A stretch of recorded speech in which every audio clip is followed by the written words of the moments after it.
A few weeks ago, I came across this post. I don't usually talk about online discourse on the channel, but it's not often I see a discussion about world building in the wild. So despite my aversion to this style of post, it does shine a light on an area of contention within the world of world building. An area which, in my opinion, centers around a pretty big misconception. The post seems to present the idea that there are two, or at least two, distinct styles of world building, and of course that one is better than the other. Now, I don't know if the creator of the post subscribes to its assumed viewpoint, or if they are simply putting a magnifying glass on a widely perceived contrariety. It's a joke post in a meme subreddit, so I'm not going to look too deeply into it. Suffice to say, the person on the left, who looks nothing like me by the way, is in the wrong. Not because they are building with tectonics, but because they are imposing boundaries and criticism on another's process. Gatekeeping aside, I have come across this discussion in the D&D and world building spheres of Reddit and YouTube. I'm not on Twitter or TikTok, but if I were, I assume I would have found it there too. And don't get me started on Goodreads, which houses a legion which uses this debate as a rallying cry to ready their most acerbic critiques. So, since this misconception, which I thought was confined to the sci-fi and fantasy writing space, has leaked into the larger internet consciousness, we're going to talk about it. As an aside, I think we can partition out a decent portion of those who participate in this discussion by understanding that they simply dislike a particular tone. Or perhaps more accurately, dislike everything except a particular tone. A lot of times when people write off an entire work due to bad world building, it seems to me that certain decisions made about the setting are just not to their taste. A video gamified way of thinking about it, which I find rather helpful as a DM who writes his own adventures, is to use sliders for different tonal aspects of your setting. We've spoken on the channel about two of these sliders already, magic level and weirdness level, but you could come up with countless more to apply to your setting. For example, let's compare the weirdness and whimsy sliders. How seriously a work takes itself sometimes coincides with the weirdness of its setting, but not always. Many individuals who weigh into this debate of good versus bad world building seem to simply prefer these sliders be at very particular levels.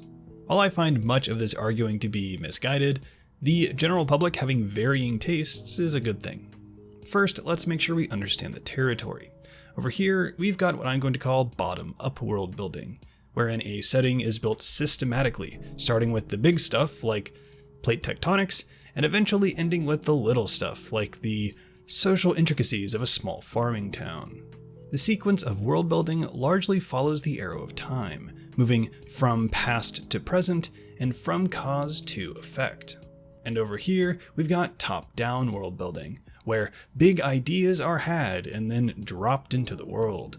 The driving forces behind the setting's development are the writer's inspiration and imagination. In these waters, the rule of cool reigns supreme. You will see people call one of these approaches good world building, while considering the other flighty or derivative, depending on their preference. There are many things one can validly criticize in the realm of speculative fiction, and world building is among them, but I hesitate to ever call anything good or bad world building because a lot of times it seems like a criticism of the process, not the product. Narrative should generally be interesting, coherent, and cohesive. A lot of times when the world building of a particular work is criticized as lazy or slipshod, it's because one of these criteria are not met. The implication being that at some critical fork in the road, the wrong path was chosen. And herein lies the misconception. The idea of these directions of design being in opposition to each other or divergent from each other could not be farther from my experience. First of all, because it is a false dichotomy. Perhaps unsurprisingly, there are more than two approaches to undergoing a feat as Herculean and nebulous as building an entire world. Notable counterexamples include settings which masquerade as our world with our history, but beneath the surface there is a secret society or other such mystery. as well as settings which were like our world but diverged at some point in the past, creating an alternate history. Not to mention settings which are largely allegorical or just generally use a lot of symbolism. Suffice to say, there are more than 2 ways to world build. Not only are there other ways to build a setting, top-down and bottom-up design are not in opposition to each other. In the 3 settings I have fully built, and the 4th, which is currently being built on this channel, I've used both. A lot. First, let's look at the top-down approach. Not all top-down world building looks the same. If your setting is low weirdness and low whimsy, you are still probably going to airdrop in plenty of ideas. Those ideas are just going to be more along the lines of an ancient seafaring civilization as opposed to the patron deity of cupcakes. Sometimes called the flow state, putting ideas directly from your head onto paper is a lot of fun and strangely energizing, which is why this zone is where I and many other writers prefer to be. As fun as top-down design is, I have found that it is not possible for me to only do this. Sometimes the ideas aren't flowing as quickly as I would like, and almost never do they flow in chronological order. If I find myself doing too much top-down design and too little of everything else, I end up with a list of cool ideas. Not a setting, not a story, and not an adventure. When I need to move these ideas around or bridge the gaps between them, the backdrop of a bottom-up constructed world is very helpful. I do think it is possible to be successful with an almost entirely top-down approach, especially if you have a very conceptual style, or if the events of your story are contained to a rather small area, where the greater world and its intricacies don't really interact with the plot.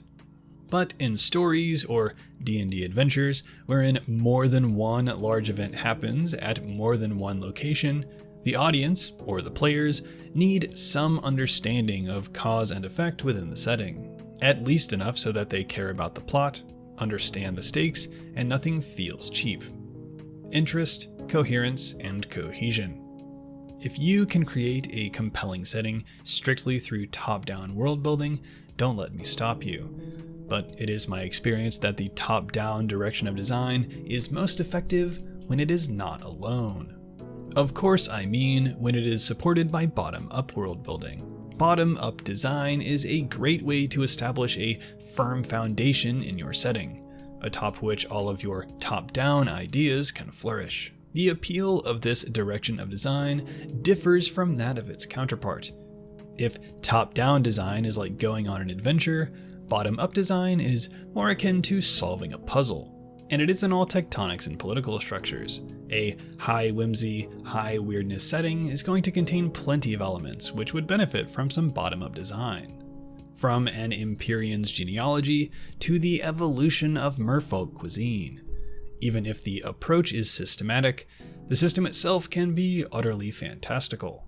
Something I've heard repeated alarmingly often in regard to settings which clearly included a lot of bottom-up design is the thought that these steps were only taken to appease critics, or to get out in front of any pithy 100-minute-long video essays criticizing your story. If these or similar feelings are motivating your world-building process, I would say maybe take a step back and spend some time figuring out what you think is important about your setting, and what you enjoy building. The world-building process is not just for the audience, it's also for you. You should be designing a setting within which you enjoy writing. Spend time on the parts of it you find interesting, and don't spend time on the parts you don't. It is a lot easier to stay motivated and stay writing if you're having fun. And to those who say that no one will care about your world's geology or the finer workings of its magic system or anything else you choose to spend a lot of time on, sure they will, as long as you do your job and it is interesting, coherent, and cohesive. I talk about this at length in the Turning Lore into Content video. If you're like me, while fleshing out your setting, you will find yourself oscillating between bottom-up and top-down design. I start with bottom-up design to get the ball rolling, with the physical landscape if I am world building, or an inciting incident if I am writing an adventure. I continue setting the stage until an idea forms, which I drop in from the top down. I do a little gardening around the edges to make sure everything is where it should be, and then think about the ripples my new idea will send through the world around it, arriving back at bottom-up design, moving from cause to effect. If you're keeping up with the World Building Praxis series, this should all sound pretty familiar. This process of going back and forth between directions of design is doubly helpful for DMs and GMs. That's because it allows you to, rather quickly, establish a baseline understanding of much of your setting, with a few fleshed out points of interest, all while leaving plenty of room between them for future ideas. This is the perfect writing ecosystem for adding things quickly and often to your setting. You know, like if you're running a weekly or bi-weekly D&D campaign. One of the strengths of TTRPGs as a medium is the game runner's ability to cater the experience to their players' decisions and taste. It lets you craft adventures which very closely interact with the PC's arc, deprioritize parts of the world your players don't find all that interesting, and cause your setting to react to their actions in a way which is impossible in most other media. If you want to make the most of these advantages, it means that some of your prep is going to depend on what happened at the previous session. Sometimes, in a matter of days, your players expect to interact with a part of your setting that you have not fleshed out yet. If you're in this situation and you immediately know what needs to be added to your setting, then great. But I've found that good ideas are sometimes harder to come by when facing a deadline. So it is at these times that I lean on my process. I start with bottom-up design until, if the situation calls for it, I have a top-down idea. Say your players have expressed interest in traveling to a new region and getting in touch with its ruling faction. And of course, you did not expect them to go this way, so said region is exactly that. A shape on your map with maybe a named capital city and a town or two. Using bottom-up design to come up with a few sentences describing its landscape, climate, history, and government is a great place to start, as well as a great way to kick your imagination into gear. A small amount of bottom-up groundwork makes my prep infinitely faster and easier than staring at a blank page hoping a good idea happens. This is one of the reasons we do all of the tectonic and biome stuff. So when we need to add a detail to our setting, we are never starting from nothing. I feel like I've said it ad nauseum, but many of the things we do on this channel are to facilitate future world building and future adventure writing. This multi-directional design is not only helpful during prep, but also at the table. The more familiar you are with the general workings of your setting, and the more practice you have adding things to it, the easier it is to improvise while you're running. Once, during the interlude session between two adventures, one of my players informed me that he wanted his air ganassi to learn how to fly during downtime. Since he had, on more than one occasion, taken steps to get more in touch with his elemental roots, learn about the genie, as well as the plane of air, I said, sure, let's do it. So he made a pilgrimage to the planar gate of air, spoke to an Aarakocran monk, and underwent a trial which would allow him to shed his earthen weight. During the ritual, the player went through a door which opened into a cramped spiral staircase which led steeply upward. Finally, when he reached a tiny room at the top of the stairs, he saw that there was no exit, but for a large hole in the center of the floor, and that the pillar around which the staircase had climbed was in fact hollow.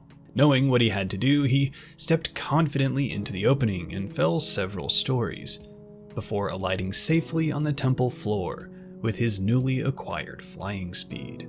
I did not have any of this prepped, but because of the groundwork I had laid for myself using bottom-up design, I knew where the planar gate was, that the area was heavily populated by Aarakocra, the kind of stone used to make the temple, the iconography carved into it, and so on and so forth. Not only did these little bits of information give me a nice framework for a temple of air, describing it bought me enough time to get my thoughts in order. And wouldn't you know it, by the time I was done describing a bas-relief of a leviathan snaking its way between the roots of a red oak tree, I had a pretty good idea of what this ritual might entail. I was simply doing what I do when I prep, albeit a little quicker. starting with the physical landscape and then branching out into some of the finer details of my setting. In this case, it's magic and planar systems, and seeing where that line of thought took me. By the time I needed to start describing the trial, it almost seemed to write itself. Now, there is no foolproof way to avoid being stumped at the table. It happens to everyone, but improvisation is easier if you have a little something to work with and a little bit of time. Top-down and bottom-up world building are not opposing forces, or even alternate styles. They're simply different directions to approach adding things to your setting. And every setting I can think of assuredly used both. Arguing for one over the other is like arguing for a hammer over a screwdriver. Each is more useful than the other in certain circumstances, but I want both in my toolbox. Thanks for watching, everybody. If you want to support me, you can do all the normal stuff down here. It really does help a lot. Or head over to the DM's Guild to pick up a copy of Principles of Shamanism. Though beware, it may very well be out of date in a couple of months when 1D&D comes out. World Building Praxis Episode 4 will be up in a couple of weeks. See ya.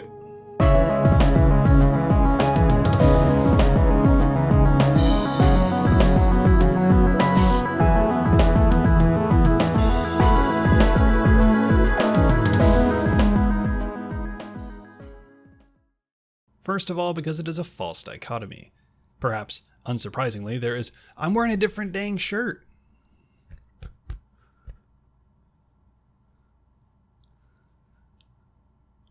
I forgot to change back. You gotta ignore the costume change. It's just not intentional. I had to go do something, and it's hot outside, so I put on short sleeves.